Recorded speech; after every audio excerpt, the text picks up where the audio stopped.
Cinta nggak seharusnya bikin kamu kehilangan diri sendiri. Kalau itu terjadi, mungkin kamu sedang terjebak di toxic relationship. Katanya jatuh cinta itu bisa bikin bahagia.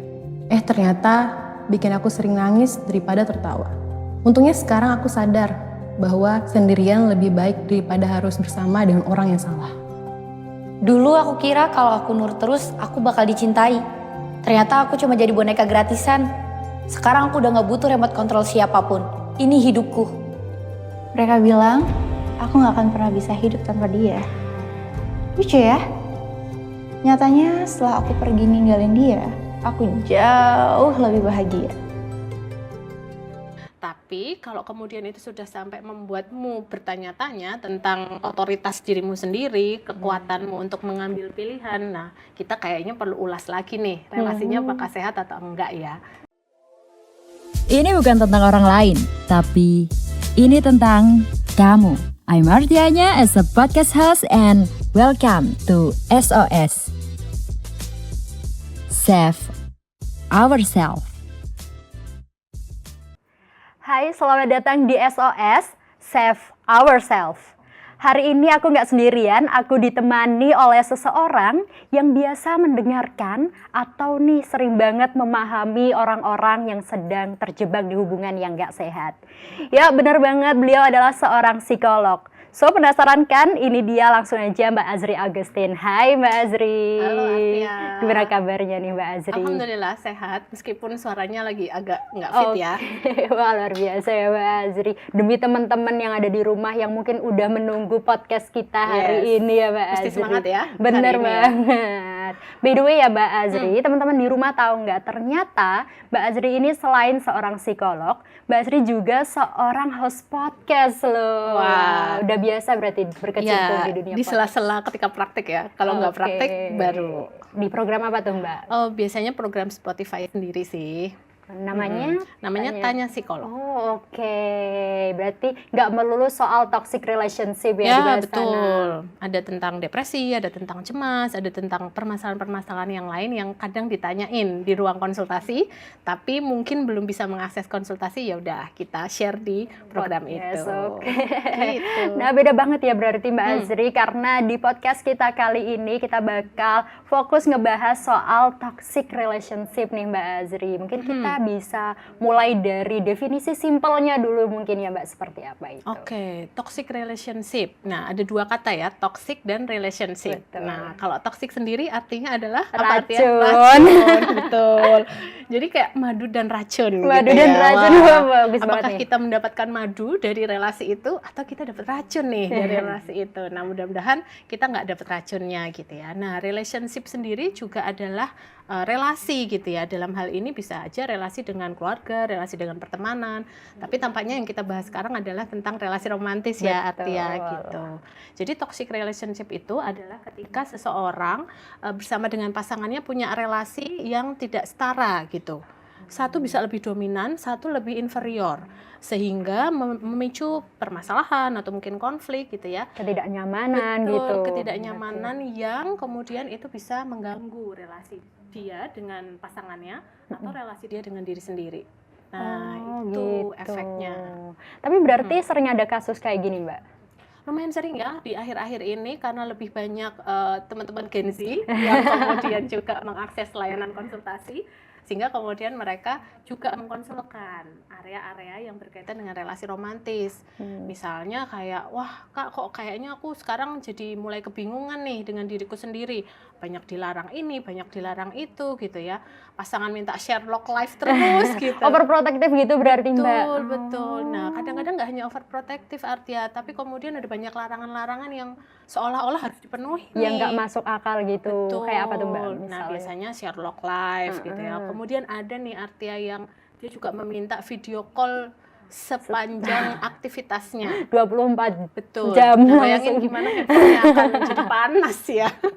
Ada Nah, juga itu. kayaknya yang sampai dia megang semua akun sosmed. Betul, betul. Nah, kadang-kadang kita berpikir bahwa itu adalah hal yang lumrah gitu ya dalam relasi. Iya. Tapi kalau kemudian itu sudah sampai membuatmu bertanya-tanya tentang otoritas dirimu sendiri, kekuatanmu untuk mengambil pilihan. Nah, kita kayaknya perlu ulas lagi nih, relasinya apakah sehat atau enggak ya.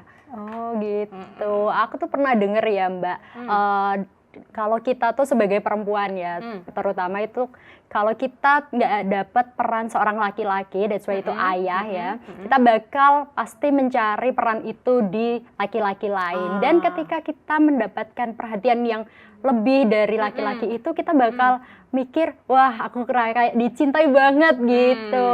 Nah, Ya. tapi kan kita jadi nggak sadar kalau perhatian itu tuh ternyata udah ada yang sampai controlling. Ya, Nah itu betul. gimana Mbak? Ya memang betul ya Artia. Jadi memang kita tahu sendiri ya, Indonesia sudah dinyatakan negara yang kurang figur atau peran ayah Betul. ya. Nah, yang menjadi persoalan adalah kadang-kadang perempuan-perempuan nih, termasuk kita, kadang-kadang kemudian kehausan gitu ya untuk mencari figur-figur itu gitu.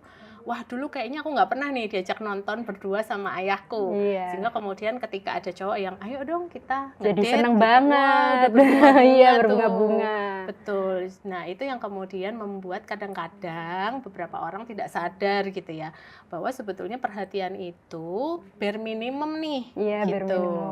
Tapi karena rasanya itu nggak pernah dia dapatkan, akhirnya seperti hal yang besar sekali gitu. Jadi itu yang membuat adanya kelekatan dengan figur tersebut. Dan ketika dia diberi perhatian yang sudah tanda kutip negatif ya Mbak, itu dia nggak sadar gitu. Iya. Kadang-kadang masih melihat bahwa ini ya itu kan perhatian dari cowokku gitu ya. Padahal perhatian itu ya betul-betul murni dasarnya kasih sayang. Tapi kalau dasarnya adalah keinginan untuk mengendalikan, nah madu dan racun tadi tuh ya. Madunya atau racunnya nih, Iya, gitu. mengendalikan kayak ini ya Mbak, kayak contohnya kita lagi pergi sama cowok kita, mungkin baju kita sesuai yang kita mau, tapi dia komentar baju kita bilang, kayaknya baju kamu nggak pantas dia buat dipakai, aku takut orang-orang ngeliatin kamu, itu kan berarti juga perhatian yang tanda kutip racun itu tadi ya sih Mbak. Iya, jadi overkritik, kemudian banyak diberikan komentar, tanpa kemudian diapresiasi atas pilihan-pilihan kita, itu juga warning sign ya teman-teman ya, gitu. Berarti ada manipulasi di situ, di dalam toxic relationship itu tadi. Iya, bisa. Oke. Ada salah satu unsurnya juga manipulasi itu. Oke, aku tuh penasaran ya Mbak tentang manipulasi sendiri ini. Sebenarnya manipulasi itu seperti apa sih Mbak? Karena banyak banget orang tuh bilang kalau di toxic relationship tuh manipulasi gitu. Iya.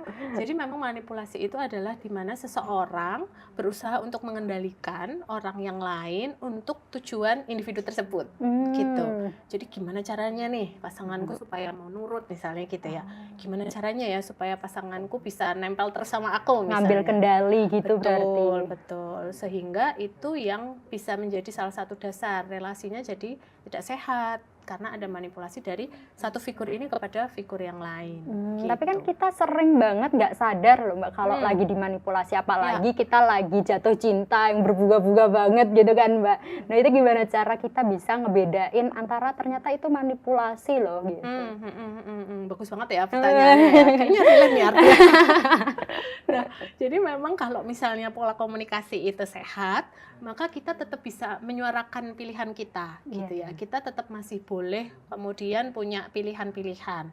Kalau kemudian pasangan kita kemudian tidak mendengarkan itu bahkan gitu ya, enggak pokoknya kamu harus kayak gini gitu. Nah itu sudah jadi tanda yang besar. Harus ngikutin kemauan dia Harus gitu. mengikuti kemauannya. Ataupun misalnya kita bisa menyuarakan pilihan kita, kritiknya panjang lebar tuh. Nah akhirnya betul, iya boleh sih tapi gitu. Nah itu juga hal-hal yang kita perlu waspadai ya sebenarnya. Aku tuh di manipulasi ini aku pernah dengar istilah FOG kalau nggak salah Mbak. Ya. Fear, Obligation, and Guilt. Nah itu apa Mbak FOG? FOG, kalau kita gabung FOG, jadi fog ya. Nah, fog itu adalah kabut nih teman-teman. Jadi kabut itu ya ibaratnya kita jadi nggak bisa melihat ya situasi itu dengan clear, dengan netral itu kayak gimana. Nah, F sendiri itu singkatan dari fear ya, di mana individu tersebut merasa ketakutan ya, karena apa? Karena pasangannya, karena pelakunya dalam tanda kutip tadi ya, itu kemudian memberikan ancaman-ancaman gitu. Kamu nggak boleh loh ya pergi sama cowok, nanti aku marah misalnya. Nanti kalau kamu ninggalin aku bunuh diri gitu. Mbak ada juga kan? Ada juga yang kayak gitu, benar-benar banget gitu. Jadi ada ancaman gitu. Sehingga kebutuhan dasar individu itu yang merupakan rasa aman, dia tercerabut begitu saja Artia. Nah itu yang salah satu faktor yang kemudian memicu rasa tidak nyaman yang paling utama ya, karena kita tercerabut dari rasa aman itu, diancam terus-menerus nih. Kemudian yang kedua nih, obligation, jadi harus nurut. Misalnya dari head to toe gitu ya, rambutnya harus warna apa, harus atau ngikutin kemauan dia. Betul. Pakaiannya kayak gimana gitu ya. Nah, jadi seolah-olah pasangan itu kemudian harus mengikuti setiap detail yang diinstruksikan oleh pelaku gitu ya. Nah, ini juga memicu individu tersebut jadi merasa tidak nyaman gitu ya korbannya. Nah, yang terakhir yang guilt atau perasaan bersalah. Nah, gimana caranya pelaku ini membuat korbannya menjadi merasa bersalah sehingga ya balik lagi tuh tujuannya untuk manipulasi gitu ya. Ya kan ini semua gara-gara kamu, kita terlambat kondangan, kamu sih ini bangunnya terlambat misalnya kayak gitu. Padahal sebetulnya situasinya nggak seperti itu. Nah itu yang memang kita perlu waspadai ya, FOG tadi, atau fear, obligation, and guilt. Yang guilt tadi tuh kayak berarti relate banget, apalagi perempuan ya, apa-apa pakai perasaan. Jadi kita kan mikir gitu kan, apa iya ya bener salahku ya gitu kan. Itu yang kadang membuat kita semakin terjerumus ya para perempuan ini. Tapi ada teknik cara lain nggak si manipulatif ini ngelakuin itu ke kita? Iya. Pada dasarnya FOG itu ya yang sebagian besar dilakukan gitu. Tapi ada juga dua yang lain yang sering kutemukan ya di tempat praktik gitu ya. Yang pertama itu silent treatment. Oh, silent treatment. Pernah dengar ya? Itu nah, Gen Z banget ya. Gen Z banget ya. Didiemin aja. Oke, pokoknya nggak usah dibales. Terus tiba-tiba menghilang gitu kan. Nah, ini adalah salah satu cara pelaku untuk kemudian memicu rasa bersalah tadi Artia. Kan kalau misalnya habis ada konflik, terus tiba-tiba yang satu mendiamkan, yang satu kan jadi merasa, apa aku salah banget ya? Apa itu salahku ya? Jangan-jangan aku ya yang membuat ini semua terjadi, misalnya kayak gitu. Tapi nggak pernah ada penjelasan. Sehingga korban itu dibiarkan terus-menerus dipaksa ngemis untuk bertanya sama si orang itu gitu ya Mbak? Betul. Terus-menerus berada dalam rasa bersalahnya. Kemudian kalau yang kedua yang sering juga gaslighting. Ini Gen Z lagi ya. Gen Z lagi nih. Gaslighting itu ketika kemudian seseorang membuat situasinya jadi nggak sesuai dengan realitanya gitu ya. Ada banyak hal ya yang kemudian bisa terjadi gitu. Tapi aku penasaran deh Mbak, sebenarnya si manipulatif ini nih ngelakuin itu ke kita nih sadar nggak sih? Nah, itu pertanyaan besar ya. Sebenarnya sadar nggak sih? Benar. Nah, jadi ada orang-orang atau individu yang memang secara sadar Artia. Oh, ada faktanya sadar. Gitu ya. Faktanya memang kemudian mereka secara sadar ingin memanipulasi atau ingin mengontrol pasangan untuk tujuan tertentu gitu ya. Mungkin untuk tujuan merasa tervalidasi gitu ya kekuasaannya atau dominasinya. Ada juga yang memang tidak sadar gitu. Kenapa nggak sadar? Karena memang pola yang dia alami dalam keluarga atau dalam proses kehidupan sebelumnya ya seperti itu kalau berrelasi gitu ya. Jadi dia nggak tahu kalau itu ternyata salah gitu.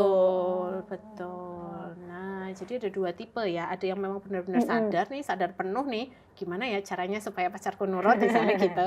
Tapi ada yang ya taunya berrelasi seperti itu gitu. Tapi berarti itu nggak cinta atau cinta? Agak sulit ya dibedakan ya. Kalau cinta kenapa obses jadi ya berarti. Nah, kalau kemudian itu berlangsung terus-menerus gitu ya, kemudian itu sangat menimbulkan rasa tidak nyaman. dan dia merasa ada kepuasan misalnya dengan membuat pasangannya menjadi tidak nyaman, nah itu juga jadi problem. Mungkin bukan lagi cinta yang tulus gitu ya, ada tapi ada hal lain yang betul. benar. Tapi berarti itu semua kan pasti ada dampaknya ya Mbak. Iya, Dampak. Nah, dampaknya sendiri apa tuh Mbak? Kalau kita sudah terlanjur di hubungan yang toksik gitu kan. Iya. Jadi dampak yang paling umum pada korban itu adalah hilangnya kepercayaan diri. Artinya, jadi ya bayangin aja ya, misalnya sudah mau melangkah terus tiba-tiba ada banyak komentarnya gitu ya. Dilarang ini itu, dilarang ini itu. Nah, itu membuat individu yang berada dalam relasi yang toksik tadi, terutama korbannya, jadi nggak percaya diri lagi. Kemudian jadi mempertanyakan gitu ya pilihan-pilihannya, mempertanyakan dirinya gitu. Bahkan kemudian bisa kehilangan dirinya dalam tanda kutip. Nah, ini bisa manifestasi ke masalah-masalah kesehatan mental yang lain. Misalnya jadi cemas, Depresi kemudian mungkin jadi ya. depresi bisa juga gitu. Nah, ini memang ya akhir-akhir ini ya mulai banyak juga yang kemudian datang konsultasi dengan keluhan cemas, setelah dirunut ternyata sumbernya dari relasi romantisnya. Jadi Gitu. banyak ya yang masalah mental ternyata dari relationship-nya sendiri gitu. Tapi ya Mbak, kalau kita yang mungkin nggak tahu gimana rasanya berada di hubungan toksik itu, kita bakal gampang banget ketika ada orang yang bercerita, kita bakal gampang banget bilang kayak ya udah tinggalin aja, ya udah tinggal lepasin, kenapa susah banget. Nah, itu kan sendiri gimana nih Mbak Azri? Semoga nggak dalam kondisi itu Iya, ya, semoga tidak jangan di dalam sampai. situ ya. Karena kalau POV dari luar seolah sepele ya, artinya ya udah sih, udah dilarang-larang, udah bahkan mungkin ada kekerasan verbal dan fisik juga gitu ya. Kenapa nggak ditinggalin sih gitu? Kan gampang banget, ya udah tinggal minta putus Nah, gitu. itu. Nah, ini POV dari luar ya artinya. Tapi ketika individu tersebut berada dalam situasi yang toksik, yang terus-menerus, yang kadang-kadang itu kan nggak cuma sehari 2 hari ya, bisa berlangsung dalam beberapa bulan atau bahkan ada yang tahun gitu. Nah, individu tersebut kadang terjebak dengan namanya ada siklus kekerasan. Jadi tangan gitu. Siklus kekerasan bisa secara psikis juga gitu. Iya. Tapi gambarannya gini, jadi ketika ada konflik besar gitu ya, kemudian pelaku akan meminta maaf. Oke, ketika dia sudah minta maaf, lalu ada fase dibaik-baikin. Nah, kalau secara teori itu disebut fase honeymoon. Jadi dibaik-baikin, dibeliin apa, dikasih perhatian gitu ya. Nah, sehingga korban ini kemudian merasa punya harapan. Oh, mungkin dia cuma hilaf gitu ya. Oh, mungkin besok dia akan lebih baik lagi gitu ya, sehingga muncul harapan dan kemudian tanpa dia sadari konflik itu terjadi dan perilakunya muncul lagi gitu. Faktor yang kedua adalah karena korban juga mulai belajar untuk merasa tidak berdaya.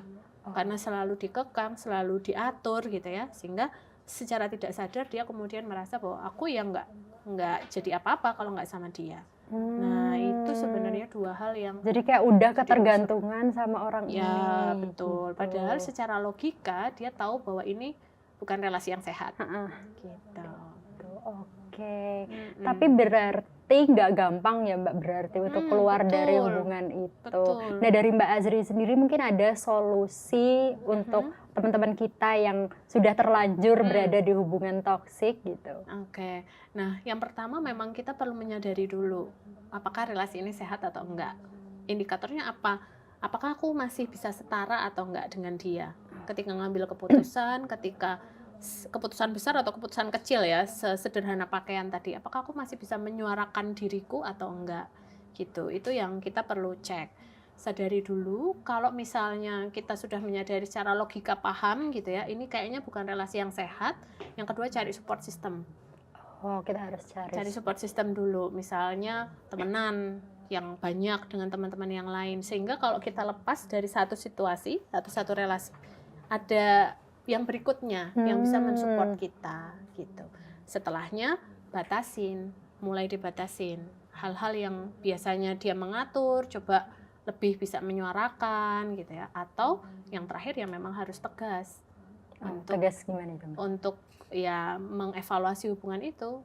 gitu. Tapi kan kalau misal ada ancaman yang diberikan ketika kita sudah melakukan solusi-solusi itu tadi ya, balik lagi kayak kita tuh rasanya kayak dihantuin rasa sama si toksik ini tadi. Ya, Nah itu kan susah ya Mbak mungkin ya. Nah itu gimana Mbak? Ya memang sebelum keluar dari relasi itu kita perlu menguatkan diri sendiri Artia. Oh, Gitu. harus dari diri kita Perlu sendiri. dari diri kita sendiri yang dikuatkan dulu gitu.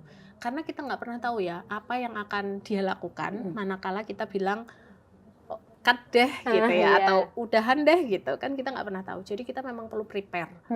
Prepare-nya ya dari segala macam hal ya, secara kepercayaan diri kita, support sistemnya, kemudian mungkin juga hal-hal lain yang kita perlu munculkan, mencintai dirimu sendiri dulu gitu ya. Respect ke diri sendiri gitu sehingga kita tidak mengizinkan orang lain menginjak-injak dalam tanda kutip pilihan-pilihan kita gitu. Oh gitu, tapi kan ketika nih kita sudah berhasil keluar dari hubungan itu, ada rasa yang tersisa kayak trauma mungkin ya Mbak. Nah itu menurut Mbak Azri sendiri gimana cara kita mengambil solusi itu? Ya, ketika sudah lepas itu ada fase penyesuaian sekitar 6 bulan secara teori. Jadi kalau 6 bulan habis putus nih sama si dia yang toksik, selama 6 bulan itu masih ngerasa, aduh kok ada kangennya ya, tapi kok juga ada rasa lega ya gitu, masih ngerasa nggak nyaman dalam kurun waktu 6 bulan itu masih wajar.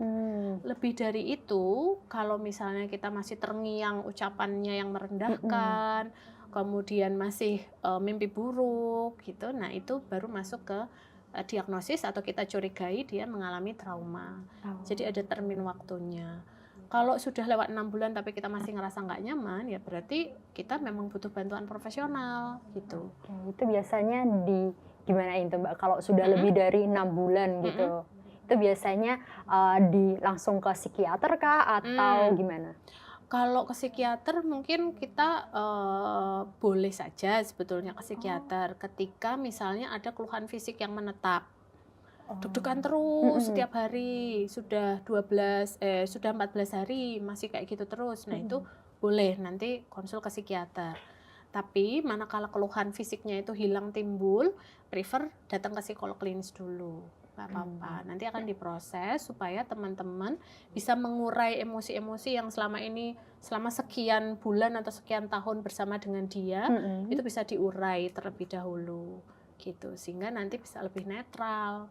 Oke, kalau trauma-trauma kayak misal dia jadi takut untuk memulai hubungan baru lagi sama orang yang baru, dia jadi kayak anti banget nih sama cowok gitu kan, itu parah ya Mbak. Nah itu gimana tuh?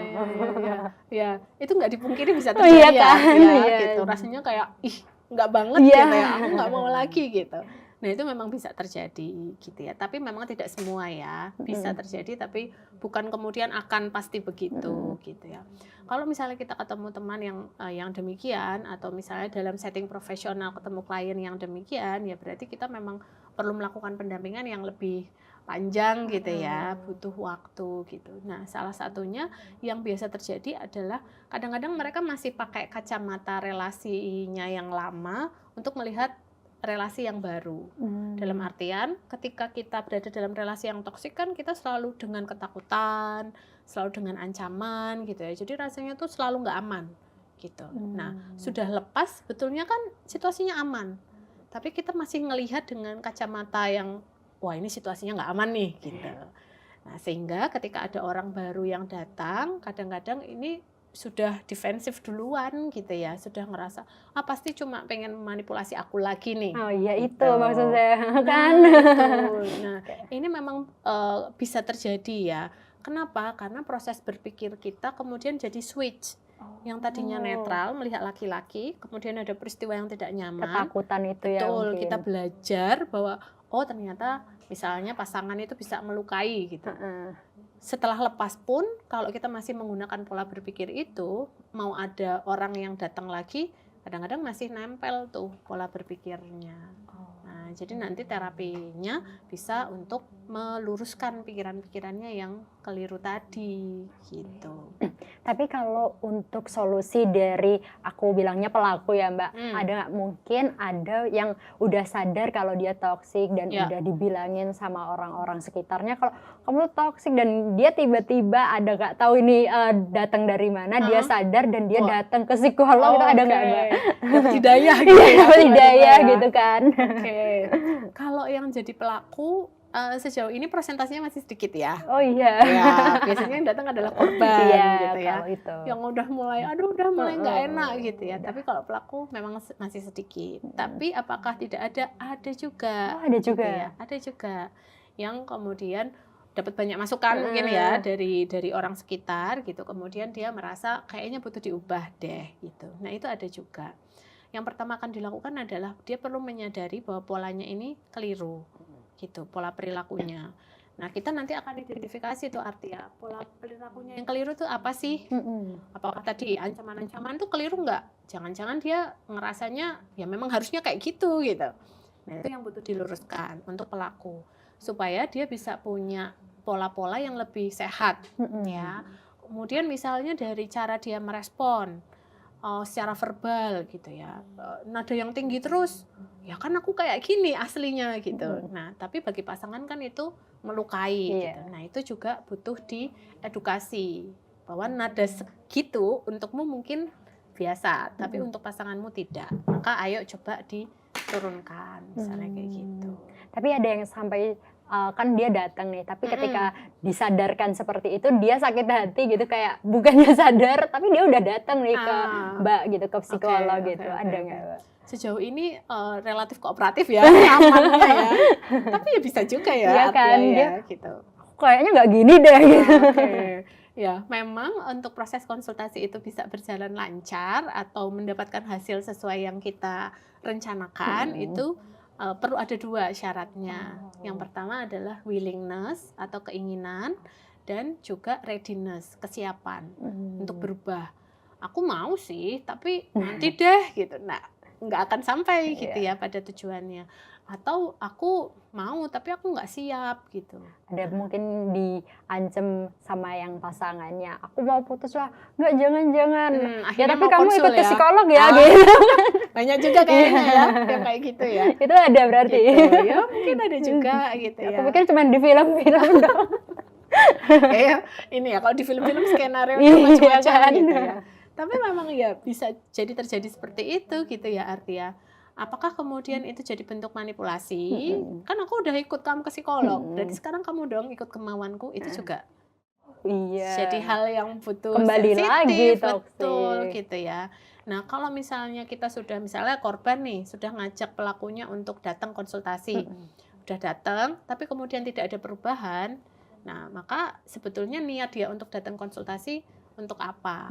Apakah untuk memenuhi, ya ini aku udah datang konsultasi nih, sekarang giliran kamu dong yang ngikutin cara-caraku. Iya, iya. Nah, kalau seperti itu ya sama aja ya. Sama aja bohong ya, nggak betul. dari hati. Memang harus dari Betul. hati berarti ya Mbak. Betul. Oke, ternyata sekompleks itu ya masalah toxic relationship Iya, sendiri. iya. Aku tuh dari tadi tuh mikir ya Mbak, ternyata nggak gampang loh untuk kita berada di hubungan toksik gitu ya Mbak Azri. Oke Mbak Azri, tapi kita belum selesai sampai di sini aja nih Mbak Azri. Kita bakal ada satu sesi terakhir nih yang mungkin udah ditunggu-tunggu sama teman-teman kita yang ada di rumah.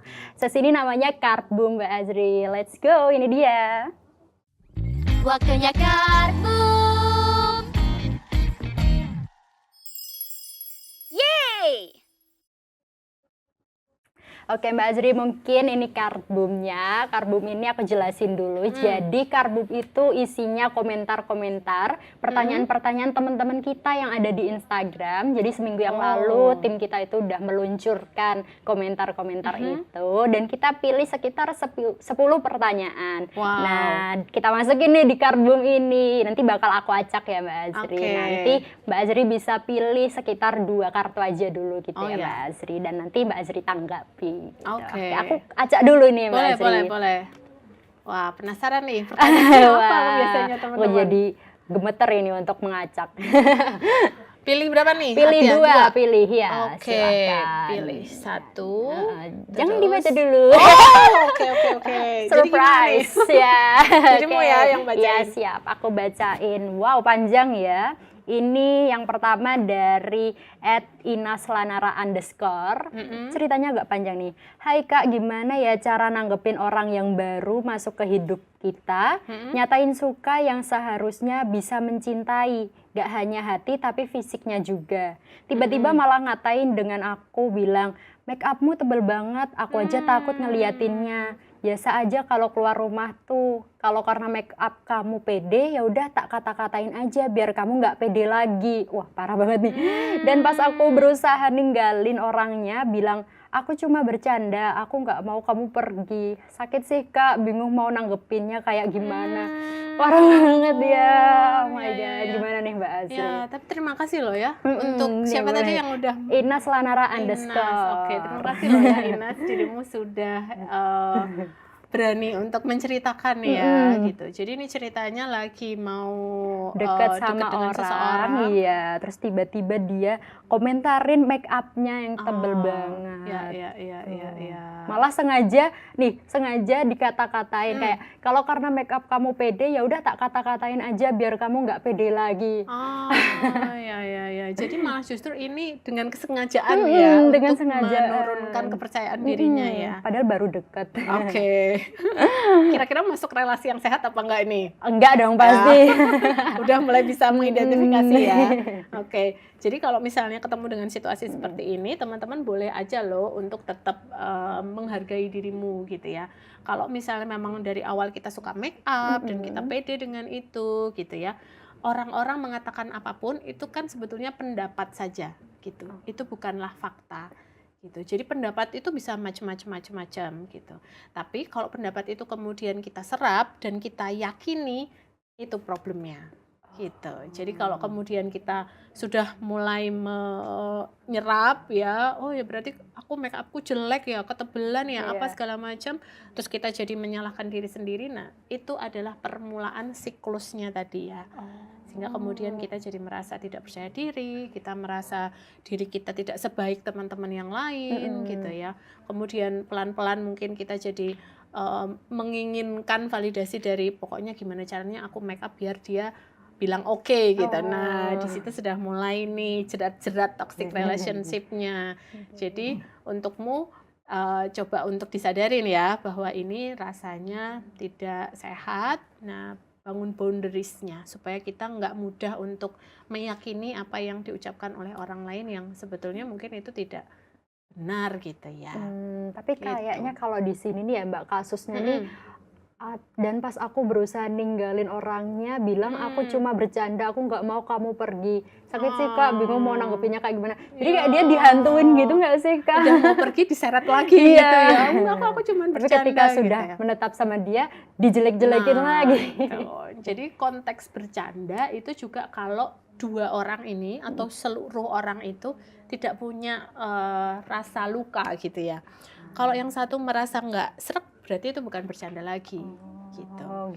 Kalau jadi tadi kan tujuannya untuk merendahkan juga ya. Nah ini rasanya kok kalau dibilang bercanda versi yang nggak sehat juga ya gitu. Jadi nggak apa-apa kalau memang merasa ini situasi yang nggak nyaman untukmu, ya boleh tetap respect dengan keputusanmu gitu. Oke, wah, tetap semangat ya Kak @inaslanara_. Ini lanjut ke kartu kedua nih. Kartu kedua.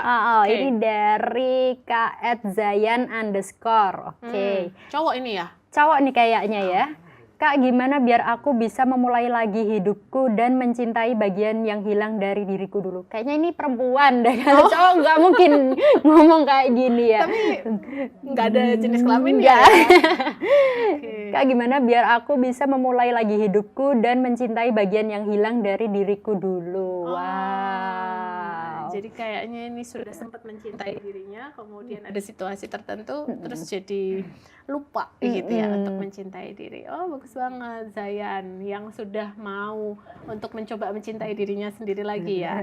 Nah kasus-kasus seperti ini juga lumayan banyak Artia. Jadi memang ketika lepas dari relasi yang toksik tadi, kemudian merangkak lagi gitu ya, berusaha untuk mencintai dirinya sendiri lagi gitu. Nah, yang pertama teman-teman boleh nih cek biasanya kalau kalian berdiskusi atau misalnya ngomong atau self talk gitu ya dengan diri sendiri, itu kalimatnya apa yang muncul. Jangan-jangan selama ini yang muncul adalah harus gini dong gitu. Kok gini sih gitu ya, ada banyak membandingkan atau menyalahkan atau kemudian mungkin juga menghakimi diri sendiri gitu. Nah, itu yang dihilangkan dulu ya, lebih welas asih dengan diri sendiri mulai dari ucapan-ucapannya gitu. Luar biasa ya, kamu sudah melewati fase toxic relationship itu. Kita dampingi gitu. diri kita sendiri gitu. Betul, Berarti, Mbak. gitu. Oke. Wah, udah 2 kartu ini kita bahas ya, tandanya sesi podcast kita kali ini sudah hampir sudah selesai ya malah. Wah. Gak kerasa ya Mbak Azri. Iya, seru banget ya ngomong ini ya. Terima kasih loh Mbak Azri udah mau bergabung Sama-sama. dan menemani kita mengisi podcast Toxic Sama-sama. Relationship ini ya Mbak Azri. Yes. So buat kamu ya, mungkin ada kata-kata dari Mbak Azri dulu nih buat teman-teman di rumah. Oh ya, buat teman-teman di rumah semuanya, pastikan bahwa kalian respect ke diri sendiri ya. Apapun yang kemudian kalian ambil dari lingkungan, pastikan bahwa itu adalah nutrisi yang baik. Kalau kalian haus, usahakan untuk tidak minum racun. Jadi kalau kalian pengen banget punya relasi yang sehat, usahakan untuk menghindari relasi yang toksik. Oke, sampai ketemu di episode selanjutnya. Jaga diri kalian baik-baik, cintai diri kalian, dan jangan lupa untuk dengerin lagu terbaru dari Arsip Rasa Records yang judulnya itu Tatap Mata Indahmu dari Yohana Lumbatoruan. Seperti biasa, stay safe, stay sane, and see you, bye-bye! Hai, yang semangat ya. Jangan telat-telat makannya, jangan sering-sering begadang, jaga kesehatan loh. Semangat, dadah. Percaya sama dirimu sendiri ya, kamu lebih kuat dari yang kamu kira. Semangat. Hai, jangan sedih terus ya. Bahagia yuk. Halo guys, jangan terlalu berlarut-larut ya guys. Tetap semangat. Bye-bye. Halo guys, walaupun hari-hari kalian nggak pernah minum kopi, yang penting harus tetap good day. Halo guys, sehat terus ya. Ingat ada orang yang sayang sama kamu. Semangat. Semangat ya, semangat terus guys. Semangat.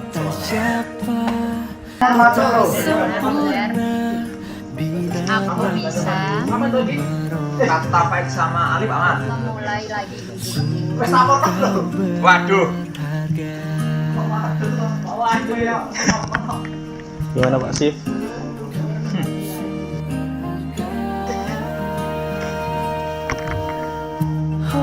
Apa itu? Vlog bro. Satu kata,